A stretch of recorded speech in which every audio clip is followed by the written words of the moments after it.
வணக்கம். இப்போ நாங்கள் இந்த சோளம் வாங்கிட்டு வந்திருக்கிறோம்.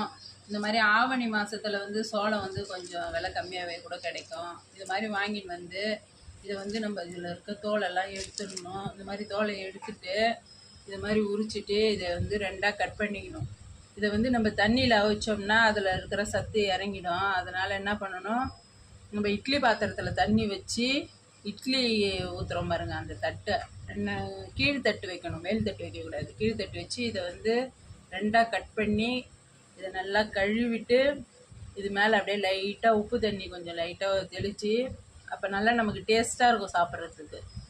உப்பு தண்ணியில் அப்படியே கொஞ்சம் லைட்டாக இதை முக்கி எடுத்து, இல்லை அப்படியே எனக்கு உப்பு பிடிக்காதுன்னா அப்படியே கூட இதை வச்சு அவிச்சு வேக வச்சு நல்லா சாப்பிட்டோம்னா இது உடம்புக்கு ரொம்ப நல்லது. இது மாதிரி சோளம் இப்போ இந்த ஆவணி மாதத்தில் கிடைக்கிது. இதுமாரி வாங்கி சாப்பிடுங்க. ஸ்கூல் போயிட்டு வர பிள்ளைங்களுக்கும் இந்த வேக வச்ச சோளத்தை கொடுத்தோம்னா உடம்புக்கு ரொம்ப நல்லது. இது மாதிரி செஞ்சு கொடுங்க. நன்றி, வணக்கம். வணக்கம். இப்போ இந்த சோளத்தை எப்படி உரிக்கிறதுன்னு பார்ப்போம். இந்த பாருங்கள், இந்த மாதிரி இந்த இலையெல்லாம் எடுத்துட்டு ஒரு இதாக உரிச்சிடணும். நம்ம இதை ஈஸியாக வந்துடும் இப்படி உரிக்கிறதுக்குள்ள. கொஞ்சோண்டு இப்படியே கட் பண்ணிவிட்டு உரித்தோம்னா இன்னும் ஈஸியாக இருக்கும்.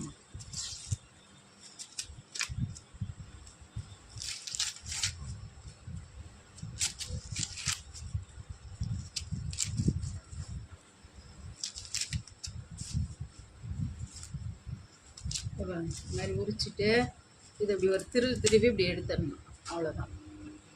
எடுத்துட்டோங்களா? இப்போ இதில் இருக்கிற இந்த பொடி பொடியாக ஒரு நார் மாரி இது வேணும். இதெல்லாம் எடுத்துக்க போட்டுடணும். இதெல்லாம் சாப்பிடக்கூடாது. இதெல்லாம் எடுத்துட்டு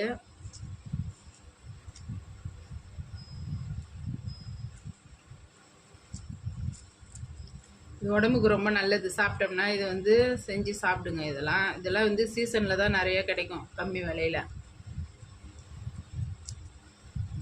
இதையும் போட்டுடலாம். போட்டுட்டு இதை ரெண்டாக அப்படி கட் பண்ணிடணும். ரெண்டாக கட் பண்ணிவிட்டு அவிக்கலாம், இல்லை இதை அப்படியே கூட அவிச்சிடலாம், நம்ம விருப்பம்தான். இதை இட்லி பானையில் வச்சு நம்ம அவிச்சோம்னா தட்டு போட்டு இதோட சத்து இறங்காது. தண்ணியில் முழுக வச்சு வேக வச்சோம்னா இதில் இருக்கிற சத்துலாம் இறங்கிடும். அதனால் நம்ம இட்லி தட்டில் அடித்தட்டு போட்டு இதை வேக வச்சு சாப்பிட்டோம்னா உடம்புக்கு ரொம்ப நல்லது. நன்றி, வணக்கம்.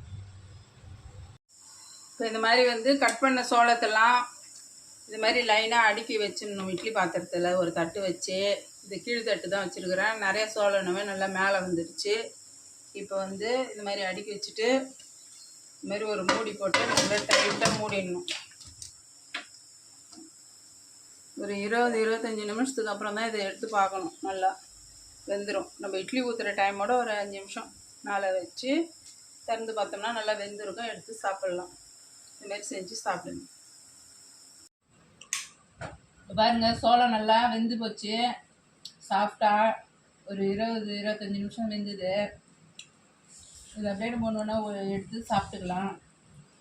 இது சாப்பிட்டா உடம்புக்கு ரொம்ப நல்லது. இப்போ தான் நாங்கள் சாப்பிட்டுன்னுக்குறோம்.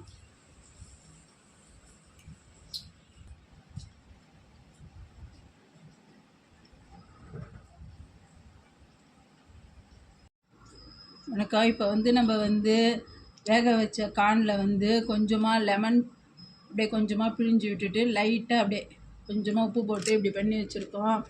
இப்போ பாருங்கள், இது மாதிரி சாப்பிட்டோன்னா நல்லா கொஞ்சம் டேஸ்ட்டாகவும் இருக்கும். அதே நேரத்தில் சட்டுன்னு டைஜஷனும் ஆகிடும்.